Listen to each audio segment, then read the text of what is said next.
3번 문제부터 보겠습니다. 3페이지에 3번이에요. 이번에도 일기 확정입니다. 지금 세 문제 연속 다 일기 확정이고요. 1번부터 볼게요. 1번 문제는 15년 8월 1일에 매출을 했는데 이 문제가 16년 거라서 10년은 당연히 안 됐고요. 저당권 이야기도 안 하고 부도 확인을 받았대요. 16년 2월 1일에 여기 6개월을 더해보면 8월 1일이 되고요. 거기서 하루 또 지나면 이제 그건 2기로 넘어가거든요. 지금 일기 확정 때는 안 되겠죠. 일단은 안 됩니다. 지금 6개월이 안 지나서 1번은 X고요. 그 다음은 2번 2번도 10년은 당연히 안 지났고요. 그리고 이게 문제 차이가 좀 옛날 문제에서는 물건을 판 날짜를 말을 안 해줘요. 이런 식으로. 왜냐면 이게 양식이 바뀌었는데 최근에서야 공급 시기 날짜를 적게끔 칸이 생겼거든요. 옛날에는 그 칸이 없었어요. 그래서 아예 안 알려준 문제도 있는데 최근 문제는 절대로 말을 안 해주면 안 되기 때문에 그냥 10년이 안 지났다고 생각하시면 돼요. 네, 그냥 작년에 발생했다고 하니까 10년 안 지났다 정도로 해석하시면 돼요. 근데 지금은 날짜를 적어야 되기 때문에 이렇게 두루뭉술하게 내진 않는다는 겁니다. 상법상 소멸시효 완성 끝났죠? 네, 됩니다. 그 다음에 세 번째 2008년인데 10년 안 지났죠? 근데 이때 당시에는 5년까지만 봐줬거든요. 그래서 이때는 안 되는 거였어요. 5년이 넘어갔기 때문에. 근데 지금은 10년으로 늘어났으니까 되죠. 네, 그렇게 보시면 되고. 그 다음에 여기 법원 나왔죠. 네, 법원 나오면 그냥 된다고 보시면 되겠죠. 회생 계획인가 파산이랑 같은 라인이라고 보시면 되겠습니다. 네, 16년 3월 17일이니까 됩니다. 다음은 4번이에요. 4번도 일기 확정이네요. 17년으로 되어 있고요. 1번부터 보겠습니다. 17년 1월 5일에 팔았고요. 5월 8일에 부도가 발생했고 저당권 설정 안 하고 있대요. 6개월이 지났는지 봐야 되는데 당연히 안 지났죠 지금. 그래서 얘는 X입니다 일단. 그 다음에 2번 2번은 10년 안 지났고 저당권 이야기 없고 소멸시효 완성되었다. 끝났죠. 17년 2월 9일자로 됐으니까 지금 해도 되고 이제 그 이후에 해도 됩니다. 그 다음에 3번은 15년 6월 재작년이네요. 재작년에 파산으로 대손 처리를 했었어요. 근데 이 중에 60%를 회수했죠. 17년 6월 17일에 회수. 이건 바로 적어줘야겠죠.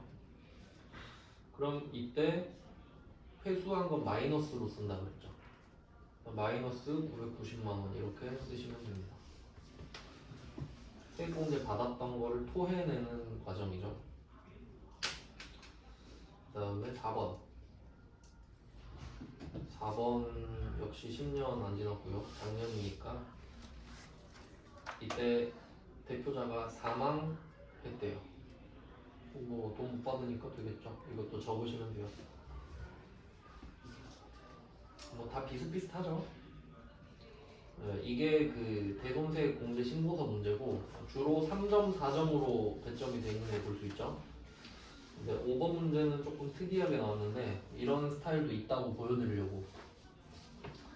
원래 부가가치세 신고서랑 이 부속 명세서는 따로 나와요. 한 문제씩. 근데 5번 문제는 이 문제가 부가가치세 신고서 문제거든요.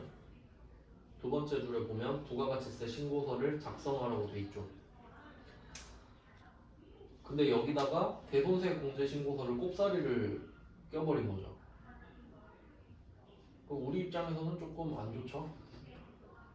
점수는 하나인데 두 문제 풀어야 되니까. 이런 적도 있어요. 그러면 얘는 어디 있냐면 매출 자료 쪽에 보시면 5번 있죠. 5번 매출 자료 5번. 얘만 박스 쳐둘게요. 한 줄, 셋, 네 줄. 5번에 네 줄 있죠. 얘만 눈에 잘 보이게 좀 박스를 쳐두시면 될 것 같아요. 색깔 있는 볼펜이나 형광펜 같은 걸로. 그러니까 매출 자료의 5번만 대손색 공제 신고서에 해당이 되는 파트고 나머지는 다 부가가치세 신고서 파트거든요. 이렇게 섞어서 낸 겁니다. 그럼 5번만 볼게요. 일단 지금은 매출 자료의 5번. 아래의 대손 확정은 5년 이내다. 10년 안 지났다는 소리죠. 그리고 저당권 이야기도 없어요. 그럼 사유만 보면 되겠죠. 첫 번째 사유는 세무한테 소멸시효 완성했대요. 10월 5일에 소멸시효가 완성됐는데 지금이 2기 확정입니다. 연도도 보셔야 되는데 그러면 19년 10월 5일에 소멸시효 완성된 거는 19년 2기 때 신고하면 되겠죠. 내년에 해도 되고 이제. 그 다음에 두 번째 회계. 회계는 2월 6일에 부도가 발생했어요. 같은 연도겠죠. 그럼 여기에 6개월 하루를 더하면 8월 7일이거든요.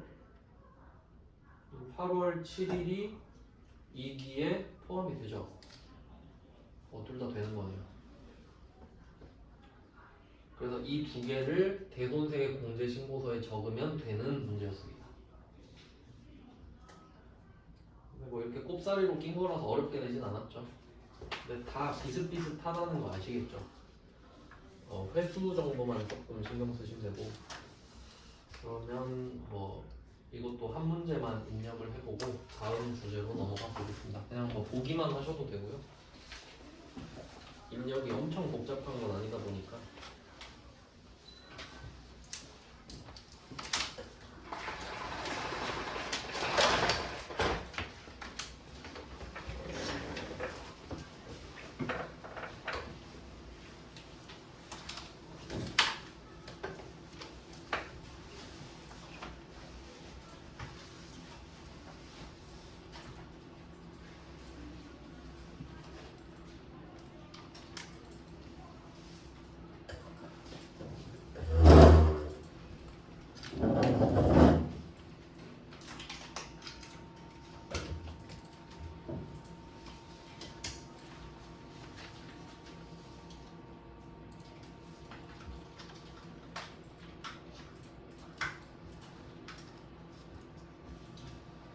K랩 들어와서 저번에 회사 하나 만들었죠?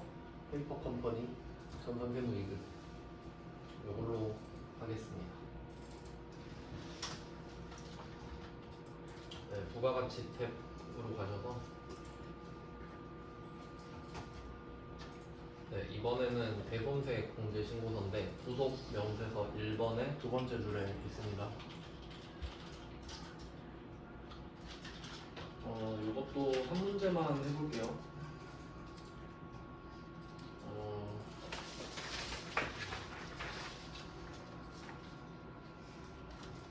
그 날짜를 적는 문제를 해야 되는데 1번 문제로 하겠습니다. 1번 문제 3페이지에 1번 문제 딱 하나만 해볼게요.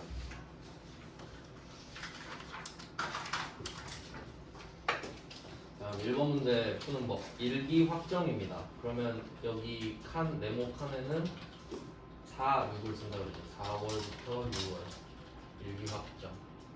네, 실제 해당하는 날짜는 1월부터 6월. 그래서 칸이 새로 생겼어요. 최근에 당초 공급일 물건 판날 공급 시기. 그러면 연도는 그냥 좀 고려해서 차이 어차피 상관없긴 한데 연도 그냥 똑같이 적을게요. 어차피 10년 안 되니까. 2019년 7월 27일 이렇게 쓰는 거고요. 대손 확정일은 2021년이라고 해도 상관은 없죠. 그러니까 실종되고 나서 하는 거니까. 근데 요것만 날짜 맞춰서 쓰겠습니다. 2023년 6월 2일로 볼게요. 왜냐면 같은 해로 나오니까 보통. 그래서 대손 확정일만 연도 2개 올려서 2023년 6월 1일로 하겠습니다. 2023-06-02. 대손 금액은 총 못 받게 된 돈이거든요. 여기서는 330만 원이죠. 저절로 30만 원을 떼줍니다. 그러니까 세액공제를 받아야 되는 금액을 써주는 거죠. 거래처는 원래는 F2번으로 검색을 하셔야 돼요. F2번. 근데 없죠 우리는. 그냥 이름을 적을게요. 신라상사. 대손 사유는 실종이죠. 1번에 1번 실종. 3번. 네, 이렇게 한 줄을 적었습니다. 그럼 우리는 이거 내고 30만 원을 덜 내면 돼요. 그다음에 두 번째, 소멸시효 완성. 얘는 2018년에 팔았대요. 2018년 3월 15일에 팔았고, 대손 확정은 역시 같은 연도로 쓰겠습니다. 2023년 3월 15일. 대손 금액은 1,100만 원.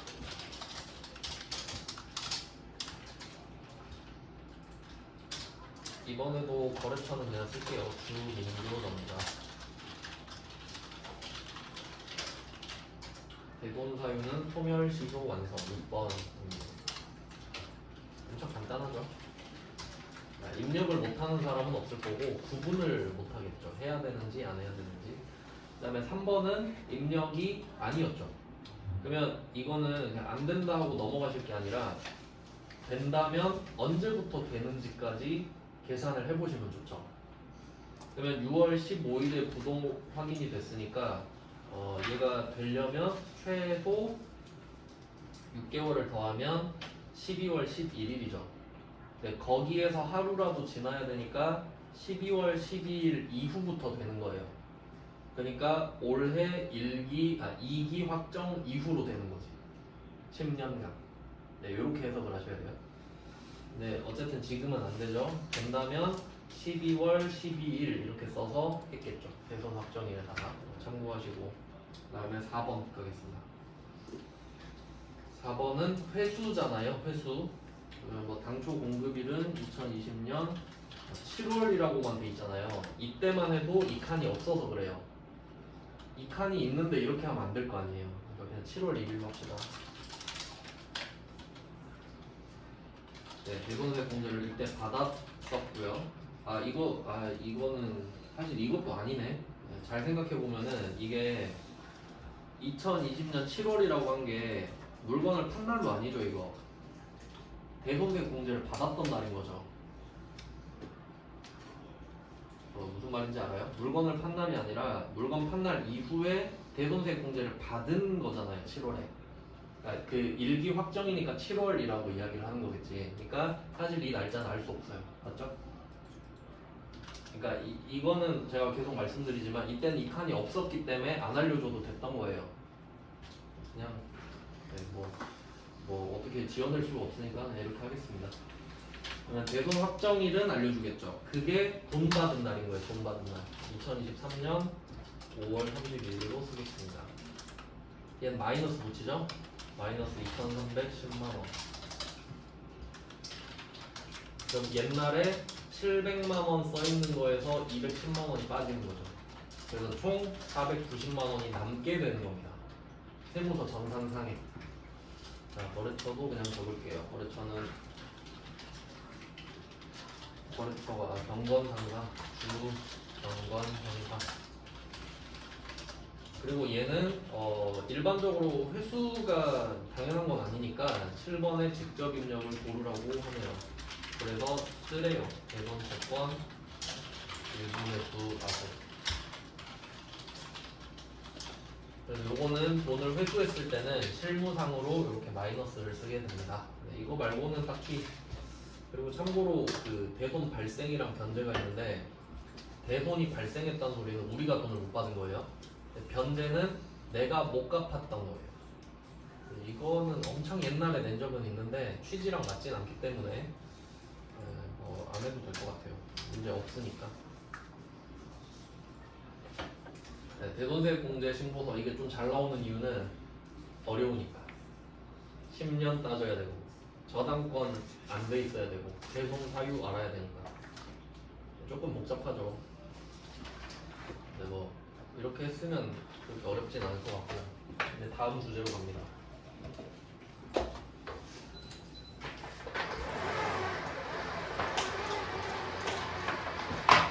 그리고 순서는 제가 임의대로 정한 거긴 한데 중요도로 한 거거든요.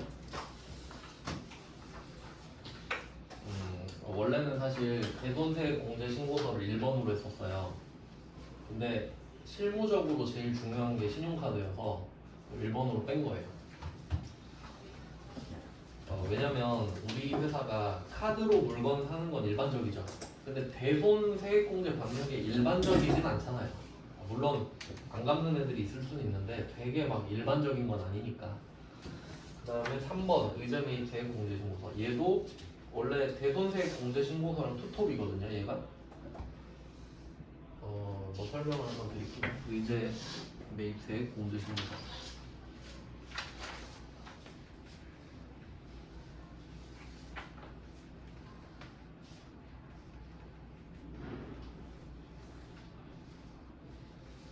의제라는 말을 제가 전에 한번 한 적이 있는데 간주랑 같은 뜻이라고 말한 적이 있습니다. 의제는 간주랑 같은 말입니다.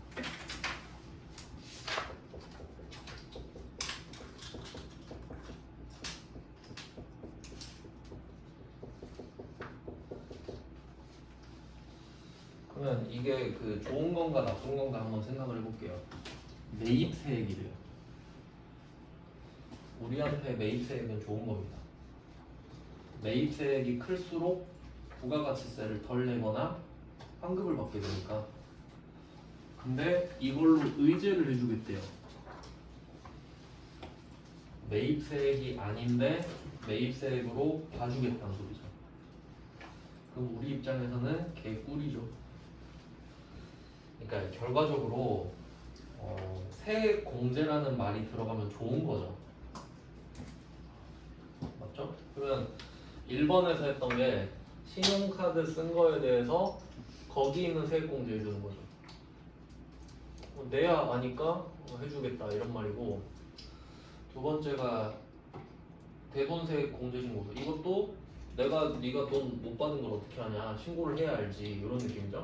신고하면 그래 빼줄게 이런 거고, 얘도 내면 빼주겠다 이런 내용인데, 얘는 배경이 어떻게 되냐면 그 예를 한번 들어볼게요. 정육점 있고요. 정육점 고기 파는 가게죠. 그러면 면세 사업자예요.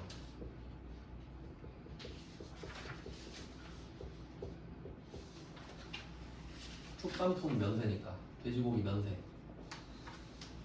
그러면 정육점 옆에 식당이 있다고 할게요.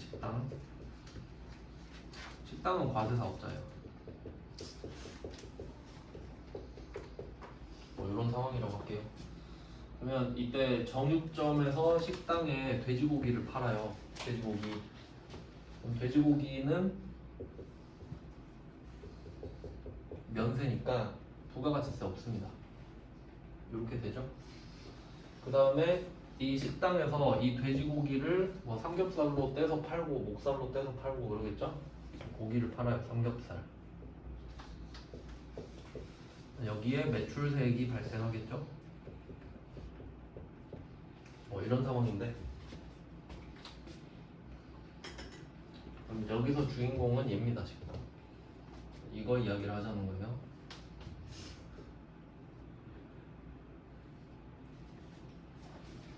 이렇게. 그러면 이 식당은 돼지고기 살 때 부가세 안 냅니다. 그럼 당연히 안 돌려받아야 되죠. 안 냈으니까. 그리고 삼겹살 팔 때는 소비자한테 매출세액을 걷어서 내면 돼요. 뭐 이게 무슨 문제냐? 네, 여기에 문제가 있는 게 아니고 여기에 문제가 있어요. 그럼 정육점도 돼지 사다가 돼지고기 팔고 그럴 거 아니에요. 그럼 돼지는 면세가 맞아요. 근데 문제는 요건 거죠. 임차료인 거예요. 임차료. 임차료 그럼 이때 면세사업자거든요. 정육점이. 뭐 면세사업자도 건물 빌려서 쓸 수 있잖아요. 그럼 월세를 내는 거예요. 매입세액 있죠. 정육점 입장에서. 그럼 이 매입세액을 공제받을 수 있나요? 못 돌려받죠. 면세사업자는 다 불공제니까. 너는 의무가 없으니까 권리도 없다였죠. 이거 불공제예요. 이게 문제인 거예요. 그러면 이때 제가 그랬잖아요. 처음에 면세 설명할 때. 그럼 이 정육점이 바보가 아닌 이상 이 임차료 매입세액 못 받은 거에 대해서 억울해 할 거 아니냐고. 그럼 이 금액을 어디다 녹여요? 돼지고기에 녹일 거 아니에요. 그러니까 이게 형식적으로만 면세지 면세사업자가 바보가 아닌데 당연히 이 돼지고기에다가 살짝 넣고 싶을 거 아니냐라는 거지. 자기가 못 돌려받은 거를 가격을 올려버릴 거 아니냐고.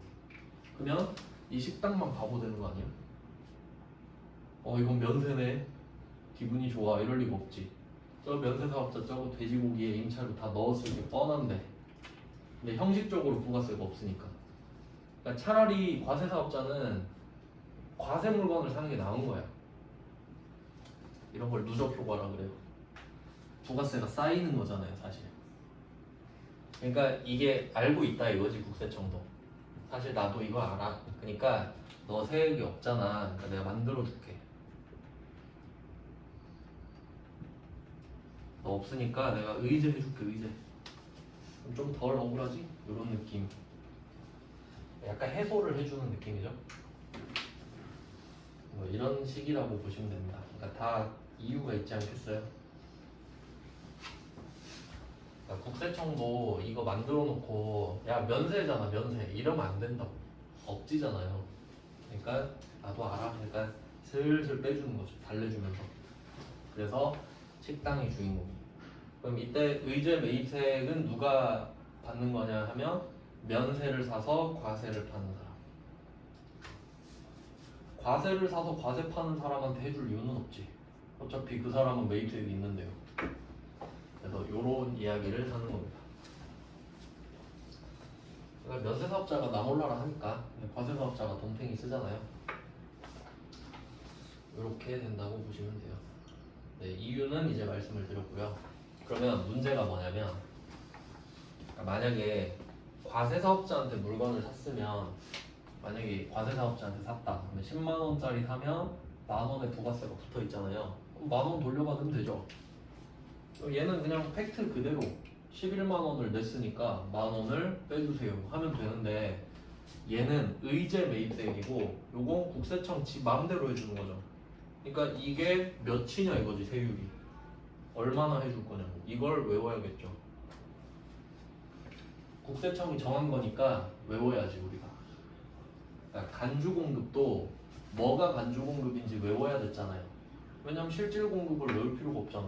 그냥 팔았으면 저건 실질 공급이네 하면 되니까. 얘도 마찬가지예요. 과세 물건을 샀으면 그 물건 가격의 110분의 10이겠지 하면 되는데 의제 매입세액은 얼마나 의제를 해줄 건가요? 이 이야기 하겠지. 그러니까 문제는 간주인 거예요. 전부 다. 간주가 문제인 거예요. 그러면 첫 번째는 세율입니다. 얼마나 해줄 거냐.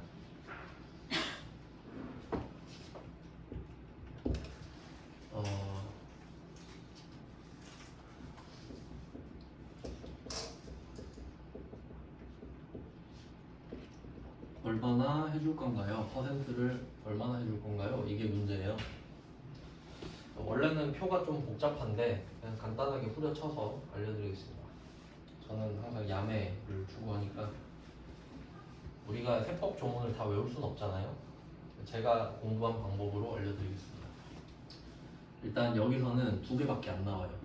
그러니까 면세를 사서 과세를 파는 형태가 흔하지 않습니다.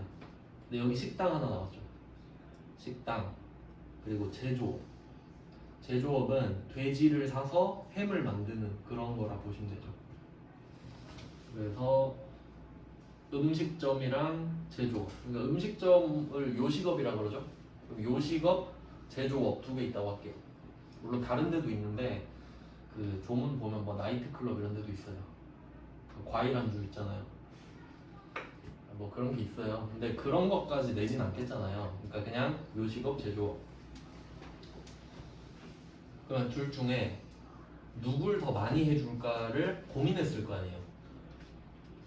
그럼 보통 어차피 도와줄 거면 좀 규모가 작은 데를 많이 도와줘야 되는 게 맞죠. 그럼 요식업이랑 제조업이야. 그럼 제조업은 공장이 필요해요. 공장 차리려면 돈이 많이 필요해요. 근데 식당은 그런 건 아니죠. 그러니까 요식업이 조금 더 영세하다고 봐요. 그래서 위로 올려줘요. 위로 올라갈수록 많이 해주거든요. 그럼 요식업이랑 제조업이 이렇게 자리를 잡는 거예요. 그럼 요식업도 법인이 있고 개인이 있잖아요. 백종원은 요식업 법인을 차려서 일을 하죠. 그럼 법인이랑 개인 중에 누가 더 돈을 많이 벌까? 법인이 규모가 더 크죠. 일단 돈을 뭐 누가 많이 버는지 모르겠지만, 그러면 개인이 규모가 더 작죠. 그러면 개인을 좀 더 도와주자, 법인은 조금만 덜 도와주자, 이런 느낌으로 빼는 거예요. 그 다음에 제조업. 제조업은 조금 분류가 다른데, 단순하게 개인 법인이 아니라 제조업은 개인, 근데 제조업을 개인 뭐 할 수도 있긴 한데, 근데 제조업 중에 그런 것도 있어요. 그 양복 만들어 파는 것도 제조업이고, 과자 만드는 것도 제조업이긴 해요. 소규모긴 한데 여기서 좀 큰 거. 개인이랑 중소기업을 묶습니다. 네, 보통 개인 사업자를 중소기업 취급하긴 해요. 그 다음에 밑에는 나머지 기업, 법인이 되는데, 그러니까 얘는 중소기업이 있다는 게 조금 포인트가 되거든요. 이게 무슨 말이냐면, 회사 규모로 나눌 때 중소기업, 중견기업, 대기업 이렇게 나눠요. 그러니까 여기 밑에 있는 법인은 중견대가 되는 거죠. 중견기업, 대기업까지. 자, 이렇게 됩니다. 그럼 라인은 이렇게 잡았어요. 정확하게 말하면 이 제조 법인뿐만 아니라 그리고 다른 업종 있죠. 그냥 그 외에도 다 포함된다고 보시면 돼요. 일단 우리 시험은 이 정도만 나오니까, 자, 이렇게 했습니다. 그러면 비율을 알려드릴게요. 개인은 108분의 8입니다.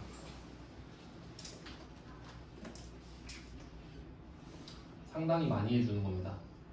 그러니까 원래 우리가 110을 내고 거기서 10을 돌려봤잖아요.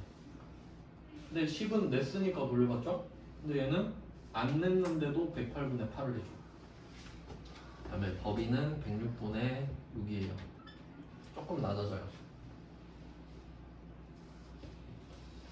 좀 패턴 보이죠? 밑에 104분의 4, 그 외는 102분의 2, 이런 식으로 짝수.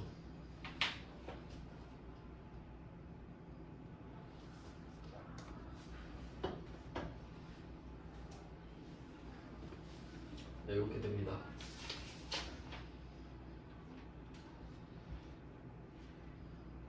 그리고 하나 더 있는데, 여기 109분의 9도 있어요.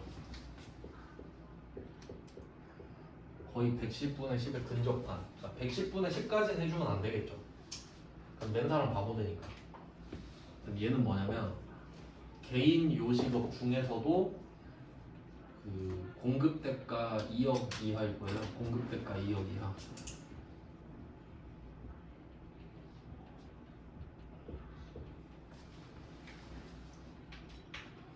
이건 참고용으로 알아두시면 되겠는데,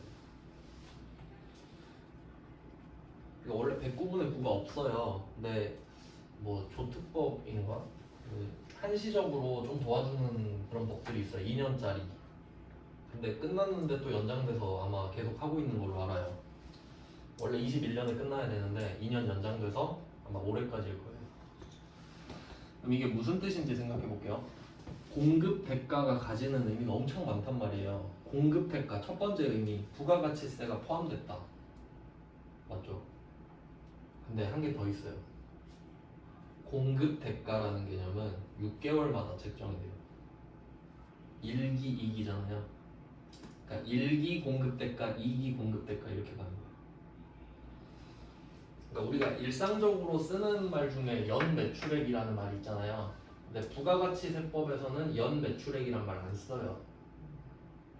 뭐 매출이 중요한 게 아니잖아요. 부가가치세를 걷는 게 중요하니까. 그러니까 이거를 우리가 쓰는 말로 치환을 해보면 공급대가는 6개월이라고 그랬죠.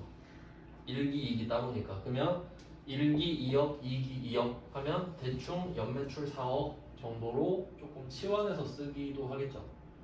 똑같이 1대1은 아닙니다. 1대1 대응은 아닌데 우리가 규모를 파악할 때 대충 1년에 4억 정도라고 대충 후려칠 수 있다는 거죠. 러프하게 보면은.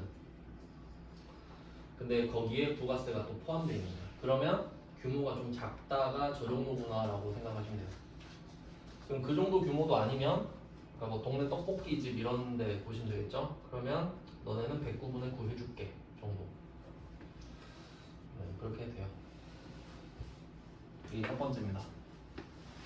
그 다음에 두 번째.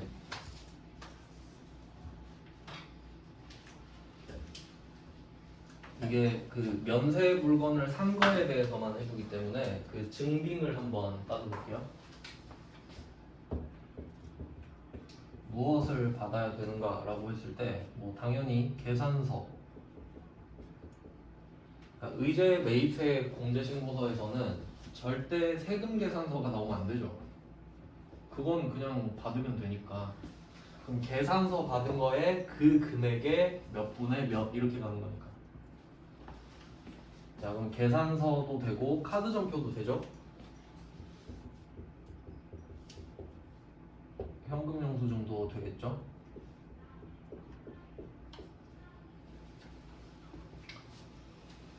물론 여기서 카드 전표랑 현금 영수증은 무조건 쟤네가 된다는 거 아닌 거 아시죠? 면세 물건을 사고 받은 거. 그리고 이게 카드 전표랑 현금 영수증은 사업자 신청 한 사람만 카드기를 달 수 있기 때문에 그러니까 개인은 줄 수 없잖아요. 뭐 그런 의미도 있어요. 그러니까 면세인 카드 전표 현금 영수증을 말합니다.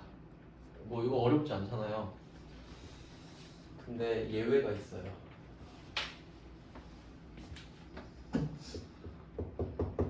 제조업은 이 세 개에 특별히 한 개 더 해주는 게 있는데 농어민 매입분이라고 이것까지 해줍니다. 농어민 매입분. 농민은 농사 짓는 사람이고 어민은 어부죠. 그러면 뭐 예를 들어 내가 어부한테 뭐 참치 사서 참치캔을 만든다. 아니면 뭐 복숭아 사서 복숭아 통조림 만든다. 약간 이런 느낌인데 제조업은 그러니까 농어민은 카드 전표 못 주잖아요. 개인이니까. 근데 이것도 해준다는 소리예요. 그러니까 그냥 종이 그 거의 간이용 수준 급인데 거기에 뭐 할아버지 이름, 할아버지 주민등록번호 그리고 금액 이 정도 적어서 내도 봐준다고 제조업은. 왜 제조업만 해주냐? 저도 모르죠. 저는 그냥 공부할 때 이렇게 했어요. 요식업, 제조업 있잖아요.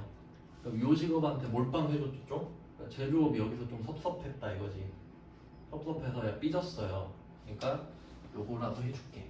약간 이런 느낌으로 전 외웠답니다. 외워야 되니까 그렇게 생각을 하시면 되지 않을까. 그러니까 요식업은 농어민 매입분 안 되죠. 제조업은 되죠. 그걸로 내겠지. 그 다음에 3번은 원재료만 해줍니다. 그러니까 원재료만 해주는 거예요. 그러니까 이게 뭐 무슨 말이냐 하면 하나만 예를 들어봅시다. 예시. 음식물 쓰레기 봉투, 뭐 이런 쓰레기 봉투 이런 거 있죠.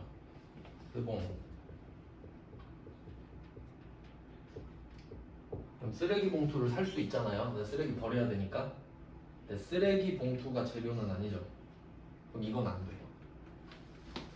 재료가 아니니까. 이런 느낌.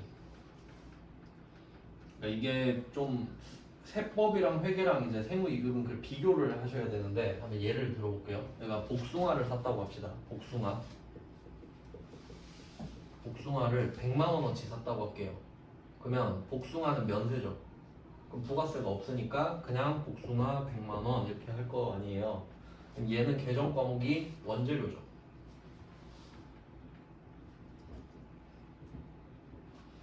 자, 지금 세법상 회계상 다 해석했어요. 복숭아는 부가가치세법상 면세니까 부가세 없고, 이 복숭아 왜 샀어 물어보니까 통조림 만들려고요 했으니까 원재료. 이게 두 가지를 항상 생각해야 돼요. 그 다음에 이 복숭아를 사려고 운반비를 내야 돼. 운반비 3만 원 된다고 할게요. 그러면 운반비는 과세예요.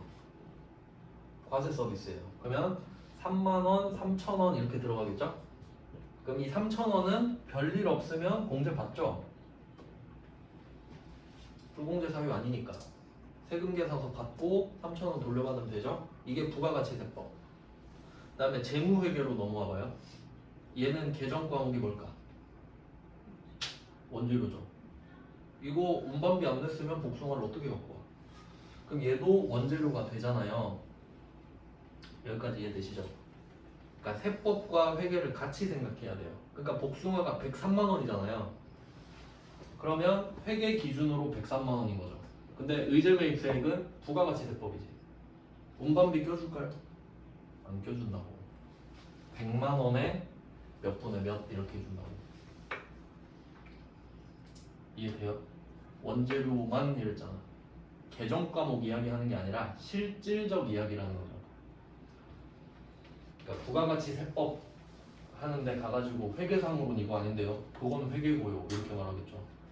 지금은 부가가치세법이고요. 그러니까 세무 2급이 좀 어려운 이유는 부가가치세법이랑 회계가 섞여 있는데 그걸 분리해서 생각할 줄 알아야 돼서 그래요. 뭐 무슨 말인지 아시겠죠? 이렇게 된다. 그러니까 이쪽 파트는 전표 입력하는 얘기를 그래서 아예 안 하는 거예요. 방금 여러분 머리가 너무 아프니까 그냥 부가가치세 이야기만 하겠다 정도지. 한번 볼게요. 훑어보고 어떤 느낌인지만 보고요. 내일 자세히 하겠습니다. 5페이지에 1번을 한번 보겠습니다. 일단 우리 업종을 찾아요. 이 문제를 1번으로 해놓은 건 이유가 있네. 이게 일단 요식업 법인 체크할게요. 요식업 법인 만나면 106분의 6입니다. 106분의 6이라고 써놓을게요.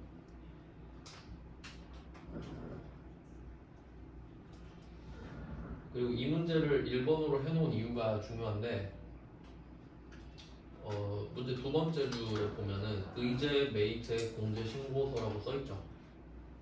이걸 해야 되는구나. 네, 그 옆에 보면 매입 매출 전표 표시할게요.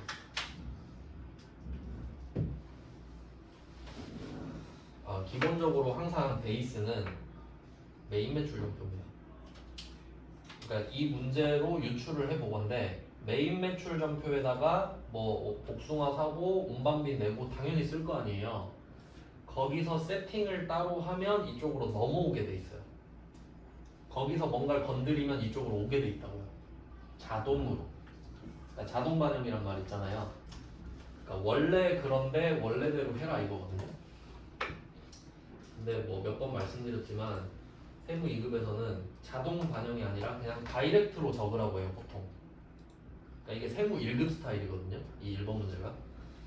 그래서 이거 처음 나왔을 때 사람들이 다 틀렸겠죠. 왜냐면 처음 나왔으니까. 그래서 일단은 원칙을 알려드리고 싶어서 얘를 1번 문제로 넣은 거예요. 그러니까 이게 진짜예요. 실무 버전이 실무 버전. 그러니까 나머지는 다 가라란 소리예요. 2번부터는 다 거짓말입니다. 1번만 진짜예요. 그래서 그거 참고하시고 내일 해볼 거예요. 지금 설명만 해드리고. 106번에 6 찾았죠. 그 다음에 밑에 항목 3개 있죠. 그럼 1번에 106번에 6 찾았죠. 그 다음 2번 증빙. 증빙 보시면 첫 번째 마늘 있죠. 마늘 김마늘이라는 농민한테 샀는데 증빙에 보시면 계약서라고 써있는 거 보이세요? 우리가 적격 증빙 배울 때 계약서라고 배운 적 있어요? 없죠.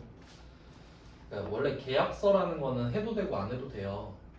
그러니까 그 거래라는 게 우리가 마트에서 과자 살 때 혹시 계약서 쓰시나요?